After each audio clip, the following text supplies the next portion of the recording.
जय हिंद दोस्तों, आपका बहुत बहुत स्वागत है यूट्यूब चैनल अपना राजस्थान पर। दोस्तों आज जो हमारा प्रैक्टिस पेपर है दिल्ली पुलिस कांस्टेबल के लिए, वो प्रैक्टिस पेपर नंबर 2 है दोस्तों।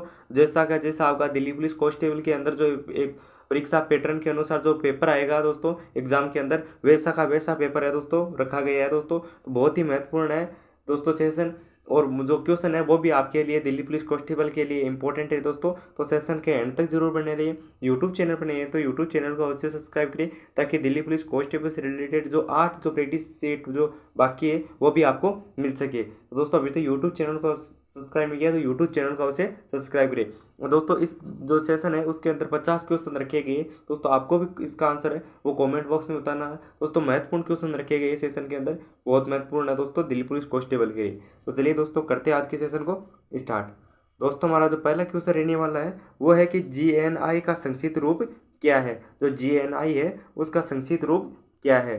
तो ए हमारा सकल राष्ट्रीय आय, बी है सकल राष्ट्रीय ब्याज, सी है सकल निवल ब्याज, और डी है सकल निवल आय। दोस्तों राइट आंसर क्या होगा दोस्तों, वो आपको कमेंट बॉक्स में बताना है। तो जीएनआई है उसका संक्षिप्त रूप क्या है। तो दोस्तों इसका जो राइट आंसर होगा दोस्तों वो होगा हमारा आंसर नंबर ए। जो जीएनआई का जो संक्षिप्त रूप है वो सकल राष्ट्रीय आय है। तो राइट आंसर होगा दोस्तों हमारा ऑप्शन नंबर ए।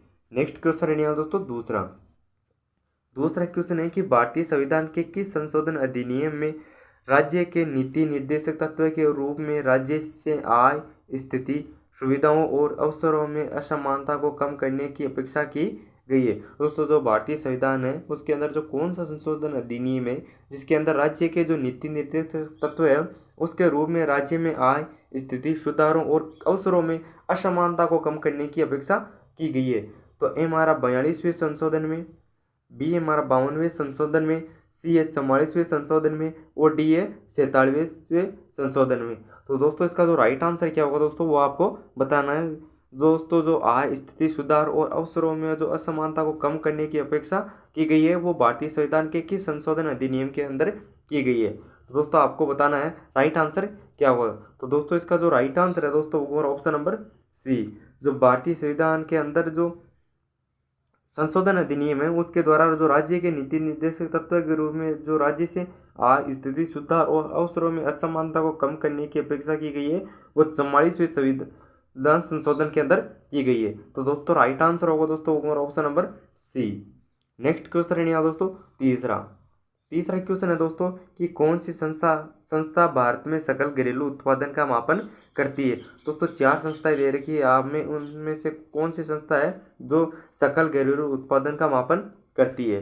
तो ए हमारा भारतीय रिजर्व बैंक, बी है केंद्रीय सांख्यिकी कार्यालय, सी है नीति आयोग, और डी हमारा भारतीय स्टेट बैंक। तो दोस्तों आपको बताना है कि कौन सी संस्था है जो भारत के अंदर सकल घरेलू उत्पादन का मापन करती है। तो दोस्तों इसका जो राइट आंसर होगा दोस्तों वो हमारा ऑप्शन नंबर डी। जो भारतीय स्टेट बैंक है वह संस्था है जो भारत के अंदर सकल घरेलू उत्पादन का मापन करती है। तो राइट आंसर है दोस्तों हमारा option number D. Next question रहेगा दोस्तों चौथा क्वेश्चन है दोस्तों कि FIFA पुरुष हॉकी विश्व कप 2023 की मेजबानी किस देश ने की। दोस्तों करंट अफेयर से रिलेटेड क्वेश्चन है, वेरी इंपॉर्टेंट क्वेश्चन है दोस्तों। जो FIFA पुरुष हॉकी विश्व कप 2023 है उसकी मेजबानी किस देश ने की। तो ए हमारा बेल्जियम ने, बी है स्पेन ने, सी है ऑस्ट्रेलिया ने, और डी है भारत ने। दोस्तों 4 देश दे रखे हैं, उनमें से किस देश ने FIFA पुरुष हॉकी विश्व कप 2023 की मेजबानी की। तो दोस्तों राइट आंसर क्या होगा दोस्तों आपको जल्दी से बताना है। तो दोस्तों इसकी जरा राइट आंसर है दोस्तों हमारा ऑप्शन नंबर डी।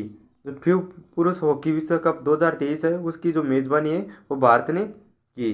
तो राइट आंसर होगा दोस्तों हमारा option number D. Next question है दोस्तों पांचवा क्वेश्चन है कि शून्य बजट प्राकृतिक खेती में कौन सा राज्य अग्रणी है। जो शून्य बजट जो प्राकृतिक खेती है उसके अंदर कौन सा राज्य अग्रणी है। तो ए हमारा कर्नाटक, बी है आंध्र प्रदेश, सी है सिक्किम, और डी है बिहार। तो दोस्तों 4 राज्य दे रखे हैं, उनमें से कौन सा राज्य है जो शून्य बजट प्राकृतिक खेती में अग्रणी है। दोस्तों इसका जो राइट आंसर है दोस्तों हमारा ऑप्शन नंबर ए। जो कर्नाटक है वो शून्य बजट प्राकृतिक खेती के अंदर सबसे अग्रणी राज्य है। तो राइट आंसर है दोस्तों हमारा ऑप्शन नंबर ए।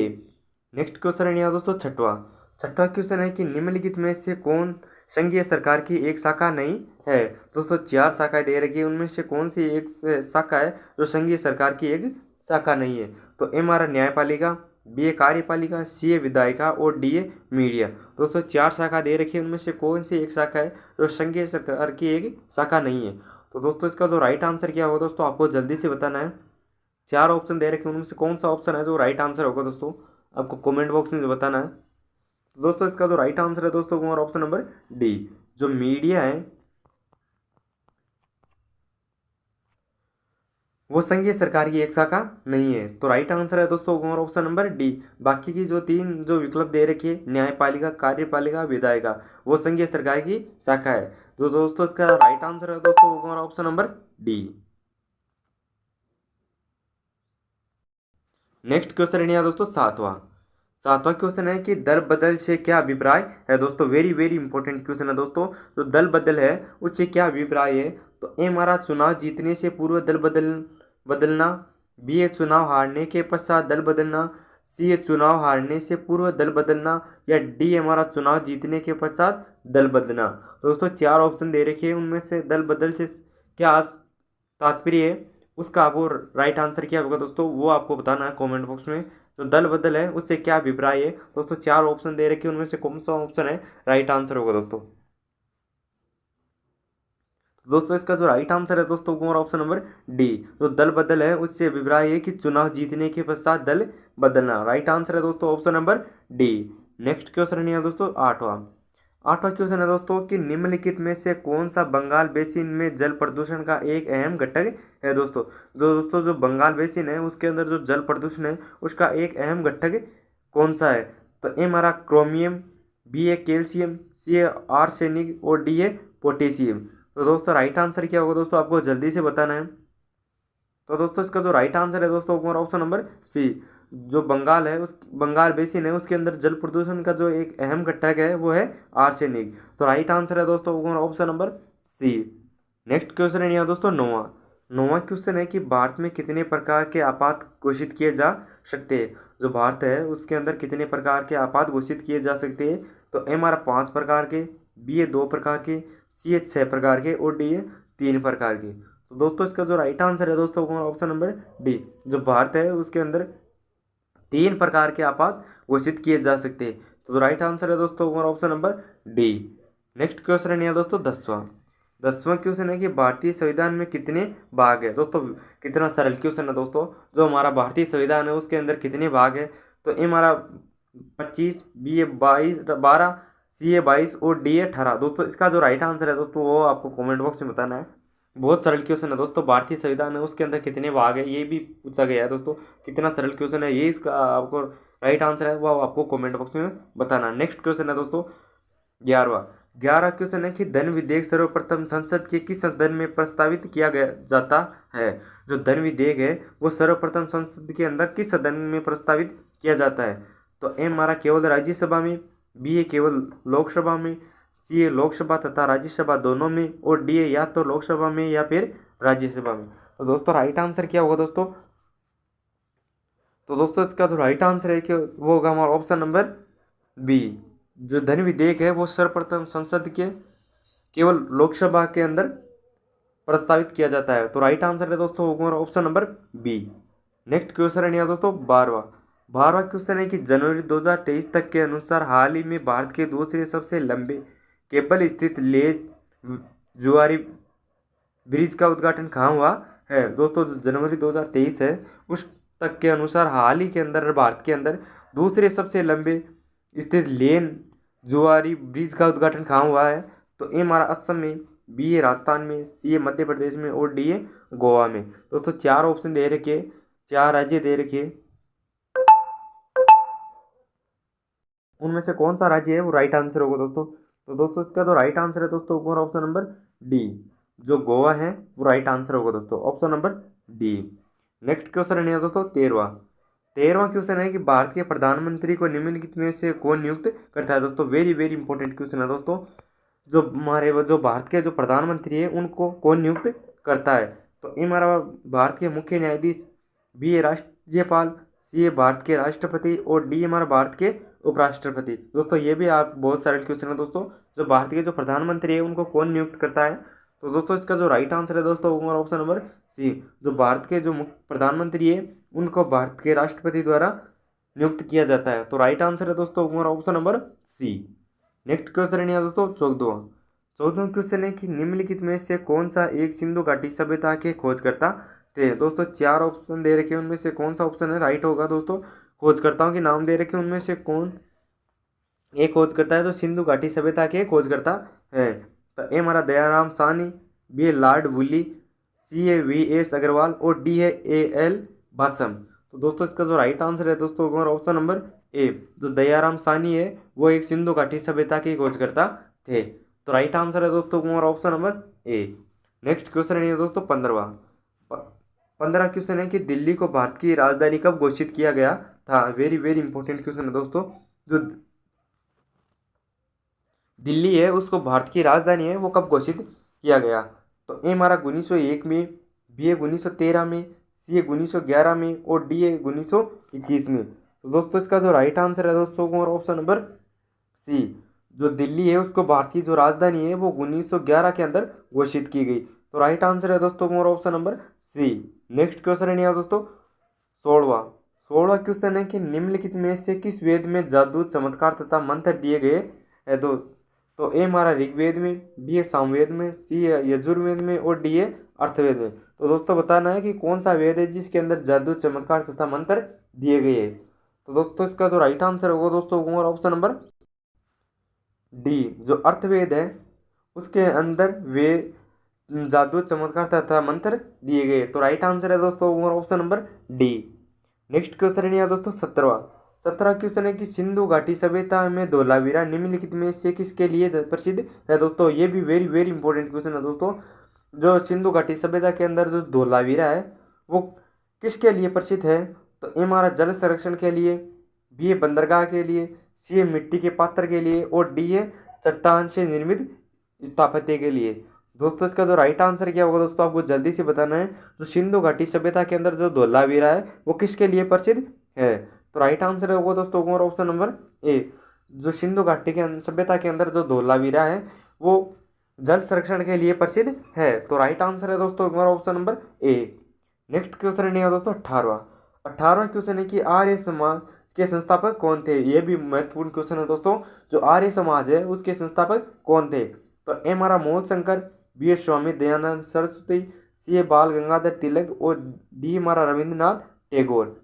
तो दोस्तों इसका जो राइट आंसर है दोस्तों हमारा ऑप्शन नंबर बी। जो आर्य समाज के संस्थापक थे वो स्वामी दयानंद सरस्वती थे। तो राइट आंसर होगा दोस्तों हमारा option number B. Next question है दोस्तों 19वां क्वेश्चन है कि निम्नलिखित में से कौन सा युग्म सही है? दोस्तों 4 युग्म दे रखे हैं, उनमें से कौन सा एक युग्म है जो सही है? तो ए हमारा 23.5 डिग्री दक्षिण मकर रेखा, बी है हमारा 23.35 दक्षिणी कर्क रेखा, सी हमारा 23.35 डिग्री उत्तर मकर रेखा और डी हमारा 23.35 डिग्री उत्तर अंटार्कटिक वृत्त। तो दोस्तों इसका जो राइट आंसर क्या होगा दोस्तों वो बताना आपको। तो दोस्तों इसका जो राइट आंसर है दोस्तों हमारा ऑप्शन नंबर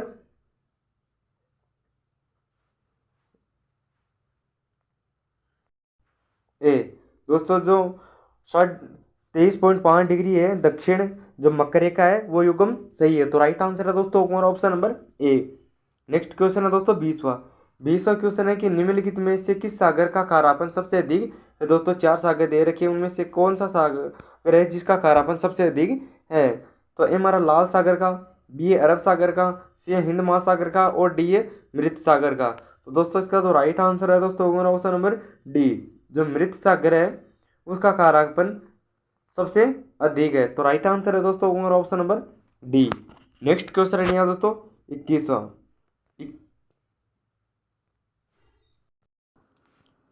दोस्तों 21वां क्वेश्चन है दोस्तों 21वां क्वेश्चन है कि चापाकड़ झील की रचना तब होती है जब नदी तेजी से बह रही हो, बहुत कम ढलान पर हो, तीखी ढाल पर हो या उद्गम बिंदु के निकट हो।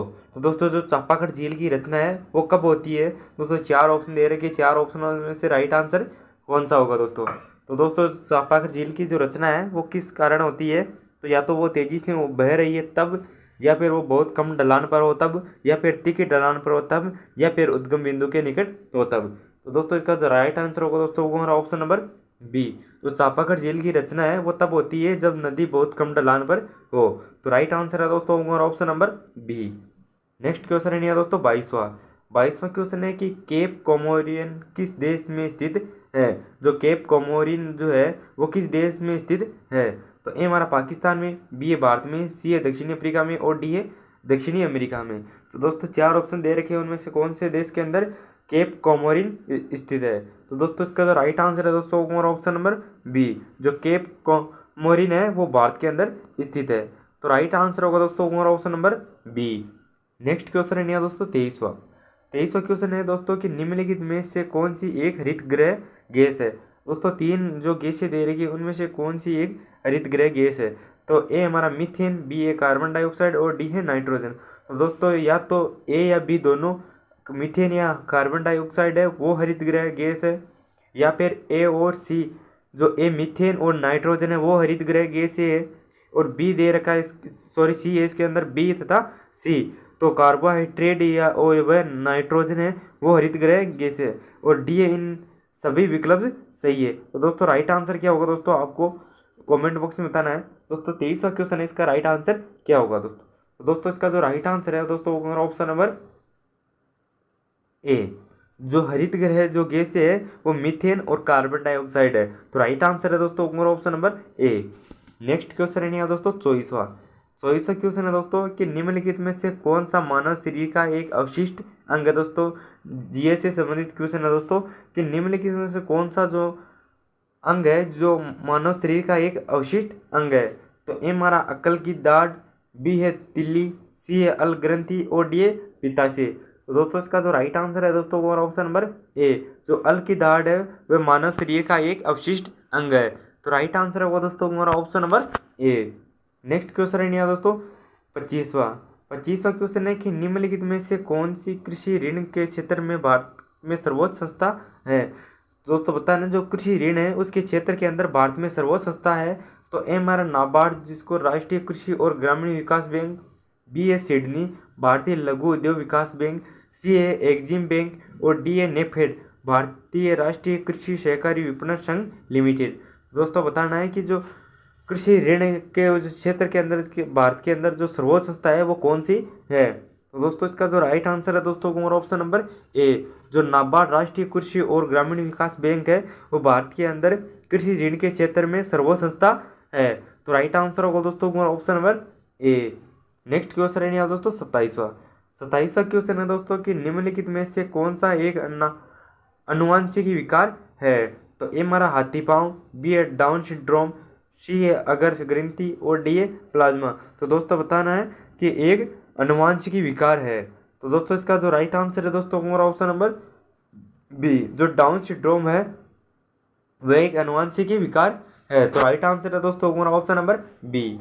नेक्स्ट क्वेश्चन है दोस्तों 28वां क्वेश्चन है कि 1919 में जलियांवाला बाग हत्याकांड कहाँ हुआ था। जो 1919 के अंदर जो जलियांवाला बाग हत्याकांड हुआ था वो कहाँ पर हुआ था।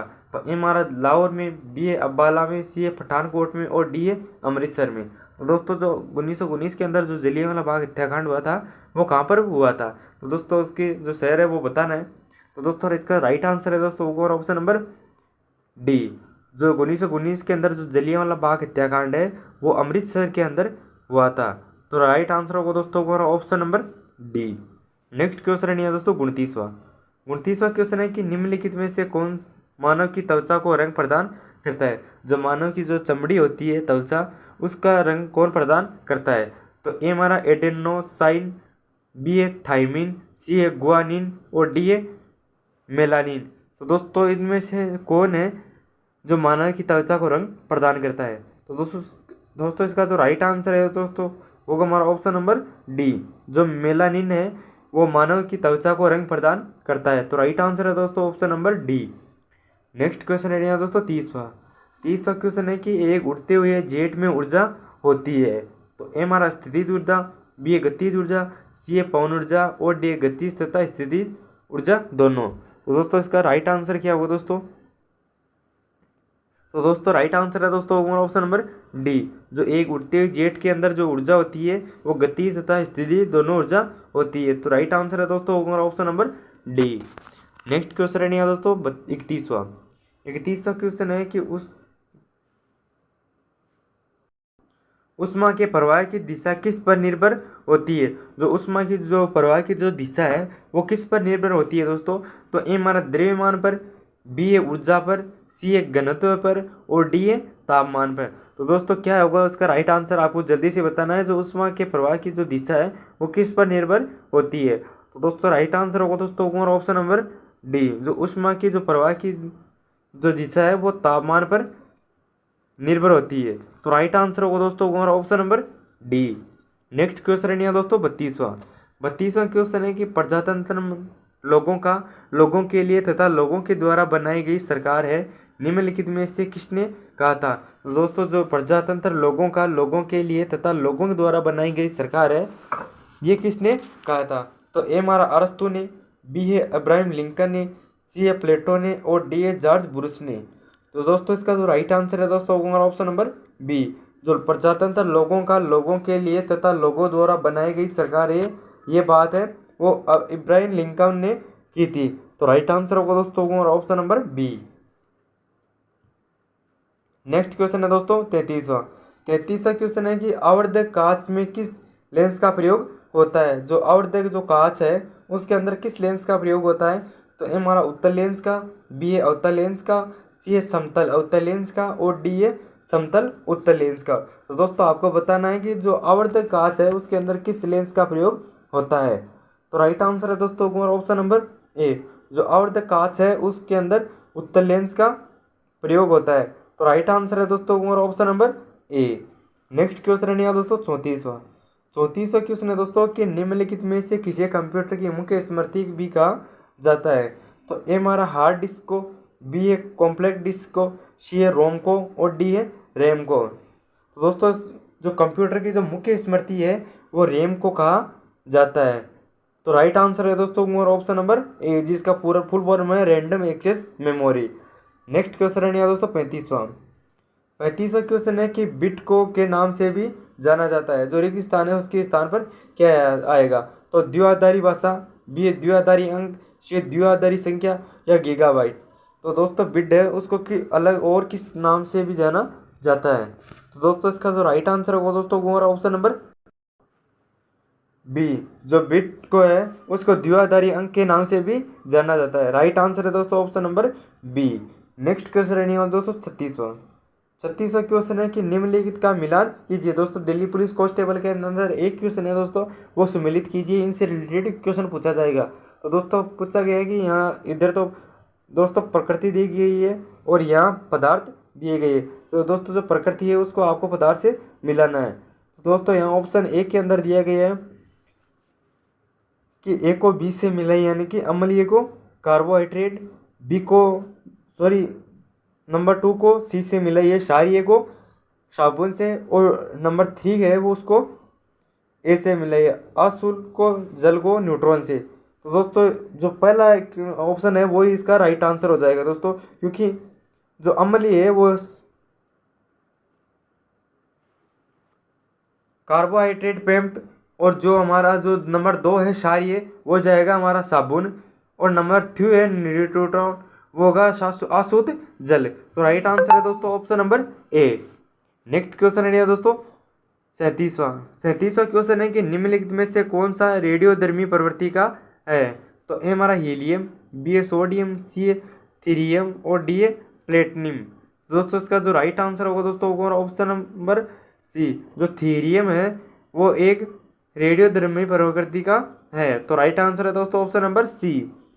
नेक्स्ट क्वेश्चन है दोस्तों 38वां क्वेश्चन है कि निम्नलिखित में से किसका उपयोग परमाणु भट्टी के ईंधन छड़ की तरह प्रयोग किया जाता है। दोस्तों तो ए हमारा सोडियम का, बी है यूरेनियम का, सी है ग्रेफाइट का और डी है बोरोन का। तो दोस्तों इसका जो राइट आंसर है दोस्तों हमारा ऑप्शन नंबर बी। जो यूरेनियम है उसका उपयोग है वो परमाणु भट्टी में ईंधन छड़ की तरह प्रयोग किया जाता है। तो राइट आंसर है ऑप्शन नंबर बी।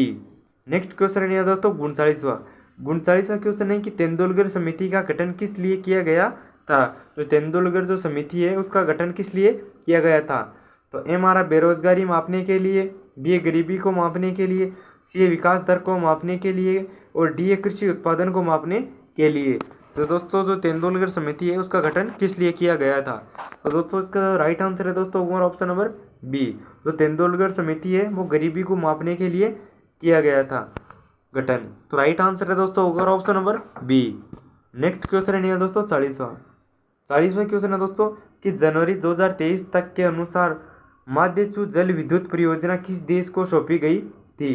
तो ए हमारा भूटान को, बी है श्रीलंका को, सी है नेपाल को और डी है बांग्लादेश को।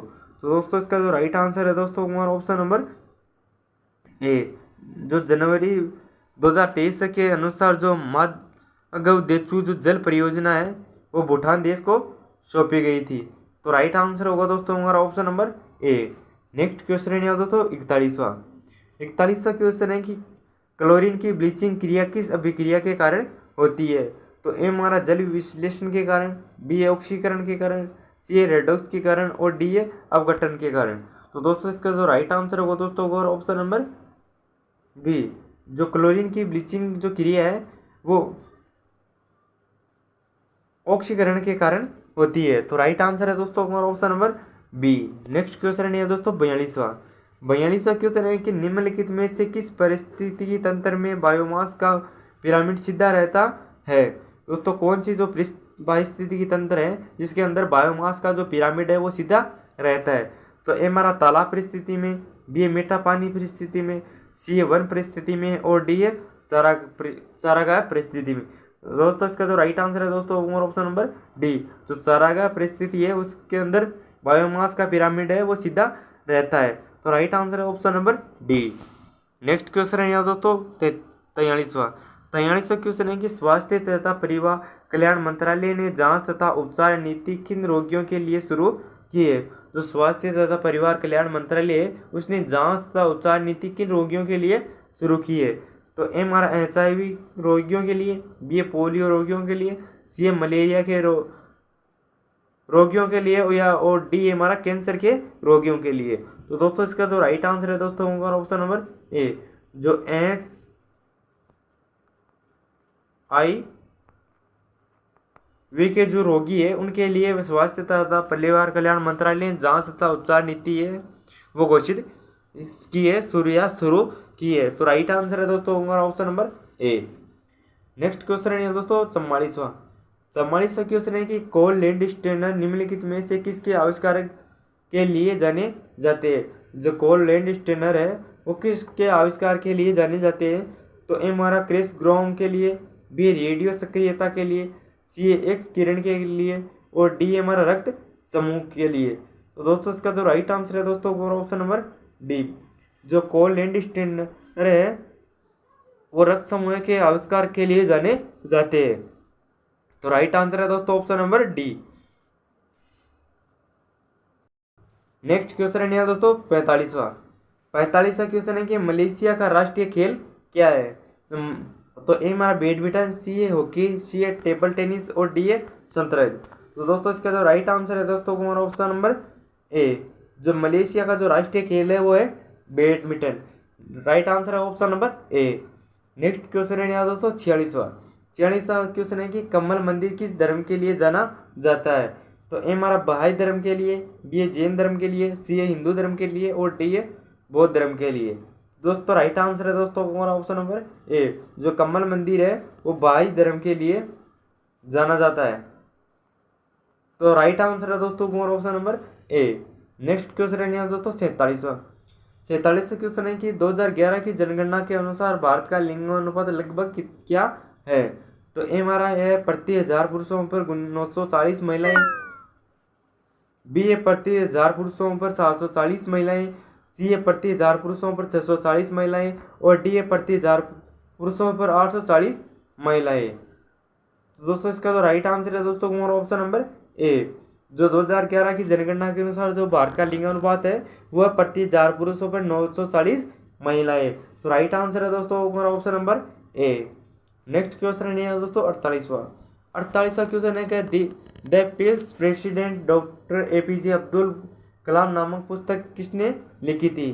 तो ए हमारा सौरभ दुग्गल ने, बी ए तरुण विजय ने, सी एस एम खान ने और डी ए श्री विजय कुमार ने। तो दोस्तों इसका जो राइट आंसर है दोस्तों हमारा ऑप्शन नंबर सी। जो the people's president doctor APJ Abdul Kalam नामक पुस्तक है वो एस एस एम खान ने लिखी थी। तो राइट आंसर है दोस्तों option number C, S M Khan. Next question है दोस्तों 49वां क्वेश्चन है दोस्तों कि कच्चा थीवू द्वीप 1976 में भारत द्वारा किस देश को सौंपा गया था? जो कच्चा द्वीप है वो 1976 के अंदर भारत द्वारा किस देश को सौंपा गया था? तो ए हमारा मालदीव को, बी इंडोनेशिया को, सी श्रीलंका को और डी म्यांमार को। तो दोस्तों राइट आंसर है दोस्तों हमारा ऑप्शन नंबर सी, श्रीलंका। जो कच्चा थीवू वो जो द्वीप है वो 1976 के अंदर भारत द्वारा श्रीलंका को सौंपा गया था। तो राइट आंसर है दोस्तों option number C. Next question है दोस्तों 50वां क्वेश्चन है कि गांधार शैली तथा मथुरा शैली का विकास किसके शासनकाल में हुआ था? तो ए हमारा अशोक के शासनकाल में, बी ए कनिष्क के शासनकाल में, सी चंद्रगुप्त के शासनकाल में और डी ए राणा प्रताप के शासनकाल में। तो दोस्तों इसका जो राइट आंसर है दोस्तों हमारा ऑप्शन नंबर बी। जो गांधार तथा जो मथुरा शैली का जो विकास है वो कनिष्क के शासनकाल में हुआ था। तो राइट आंसर है दोस्तों हमारा ऑप्शन नंबर बी। तो दोस्तों की क्लास कैसी लगी आप कमेंट बॉक्स में जरूर बताना। यूट्यूब चैनल पर नहीं है तो छोटी सी गुजारिश है कि यूट्यूब चैनल को अवश्य सब्सक्राइब करें ताकि जो 8 जो प्रैक्टिस पेपर और है दिल्ली पुलिस कांस्टेबल के लिए वो भी आपको मिल सके। दोस्तों जो प्रैक्टिस पेपर है वो आपके दिल्ली पुलिस कांस्टेबल के एग्जाम पैटर्न के अनुसार है। जैसे आपके दिल्ली पुलिस कांस्टेबल के अंदर आपके जो एग्जाम के अंदर पेपर आएगा सेम टू सेम वैसा ही है दोस्तों। खालिस्तान से रिलेटेड क्वेश्चन है वो भी आपके एग्जाम के अंदर पूछे जाएंगे। जो सम्मिलित कीजिए जो क्वेश्चन है वो भी आपके दिल्ली पुलिस कांस्टेबल के अंदर पूछे जाएंगे। जो करंट अफेयर से रिलेटेड क्वेश्चन है वो भी पूछे जाएंगे दोस्तों। और जो आपके ज्योग्राफी और जीएस से संबंधित टॉपिक दे रखे उनसे तो आप पूछे ही जाएंगे दोस्तों। तो दोस्तों ये जो क्वेश्चन है दोस्तों 10 प्रैक्टिस सेट उनके लिए वही क्वेश्चन अलॉट किए गए दोस्तों। जो दिल्ली पुलिस कांस्टेबल से रिलेटेड महत्वपूर्ण क्वेश्चन है दोस्तों आने के ज़्यादा से ज़्यादा चांसेज है उन्हीं को हमने यहाँ पे ऐड किया है क्वेश्चनों को। तो आप पूरे जो 10 प्रैक्टिस सीट है उनको आप जरूर देखें। और अभी तक यूट्यूब चैनल को सब्सक्राइब नहीं किया तो यूट्यूब चैनल को अवश्य सब्सक्राइब करिए ताकि हर एक जो महत्वपूर्ण क्लास है वो आपके लिए मिल सके। और जिन जिन ग्रुपों में आपकी रीच है उन ग्रुपों में हम शेयर जरूर करिए। जय हिंद, जय भारत। मिलते हैं नेक्स्ट वीडियो।